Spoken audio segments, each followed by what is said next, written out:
Hi, I'm Josh Brown. I'm the executive chef here at Tomasso Trattoria. Today I would like to show you how to make our risotto. So what we have right here, we're going to make a tomato basil risotto. What we're going to start off with is just kind of a pinch of butter in the pan and our onions. And we're going to cook them with a lot of bit of basil, a little pinch of salt, and we're going to saute them until they're pretty translucent.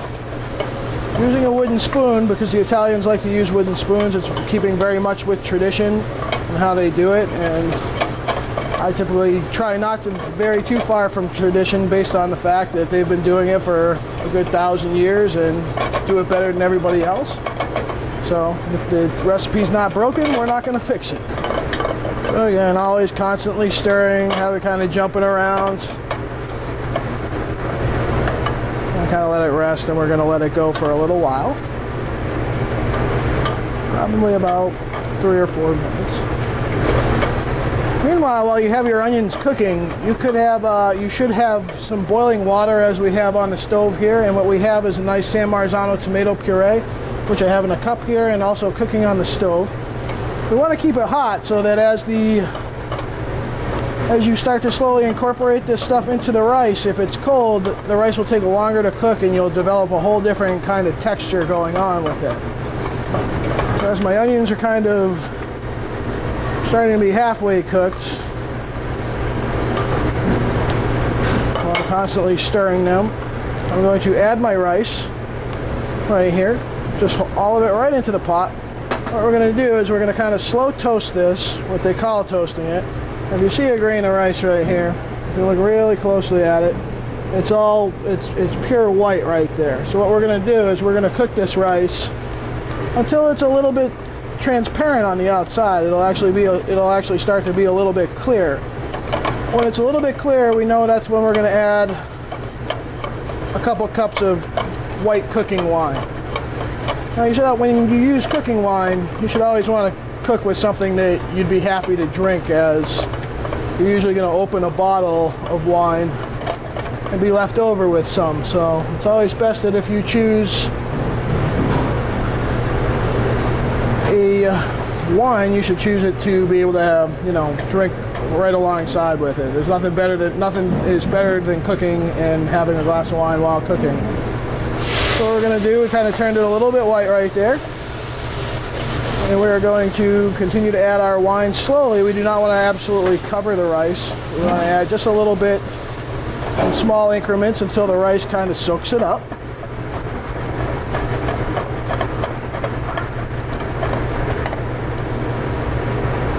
So a little bit at a time, always stirring constantly. That's the beautiful thing about risotto. It's reactive. It gets some of that good starch activated in there by agitating it.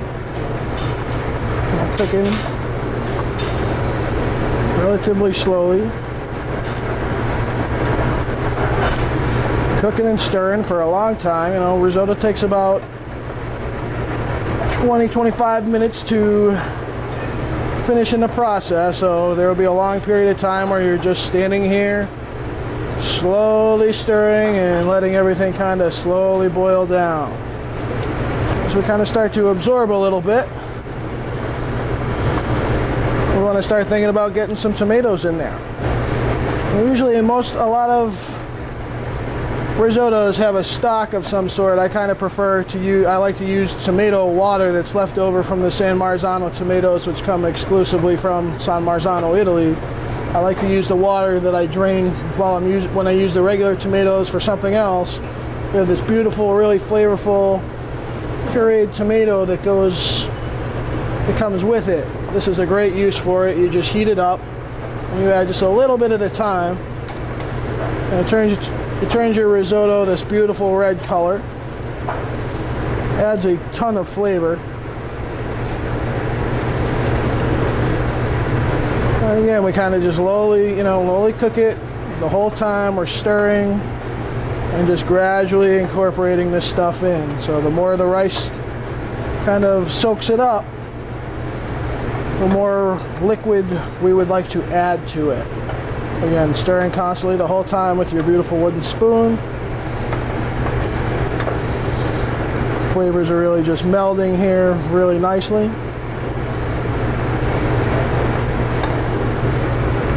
And as we kind of continue to soak more and more into this,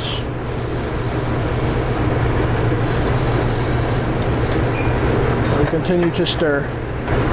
You know, the one thing you don't want to walk away from when you're stirring this is that if you leave it for too long, all of a sudden you'll have walked away for 2 minutes and thought you were okay, but then all of a sudden the risotto is burnt and stuck to the bottom of the pan.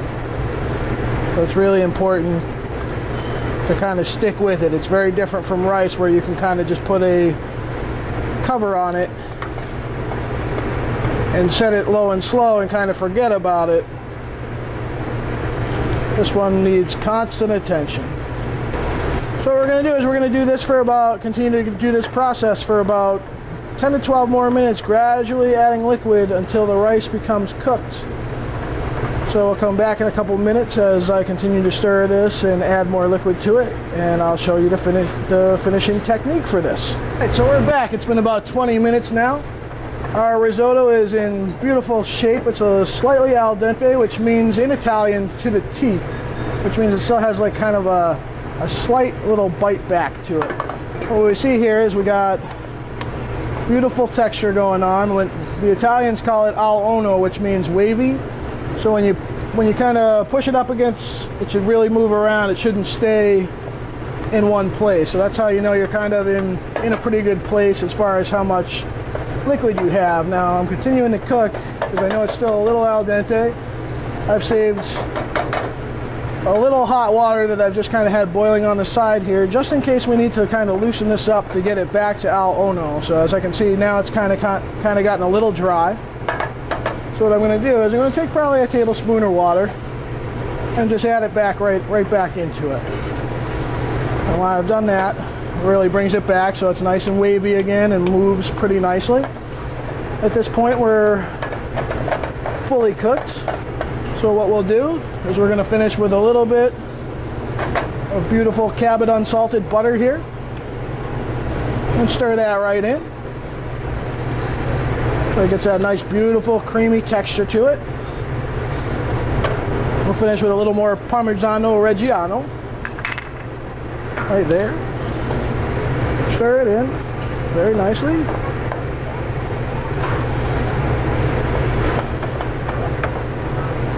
And we'll season with a little bit of salt and pepper here. We'll finish with a little bit more basil right at the end to give it that nice, beautiful, earthy tone.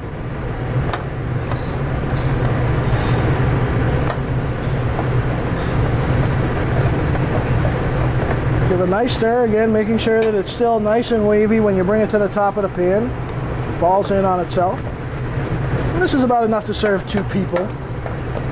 Right here, depending on how your appetite is. I myself, I could probably eat an entire bowl of this. Spool that right out. And we're going to garnish with just a couple nice fresh basil leaves, and there we have it. Beautiful tomato risotto.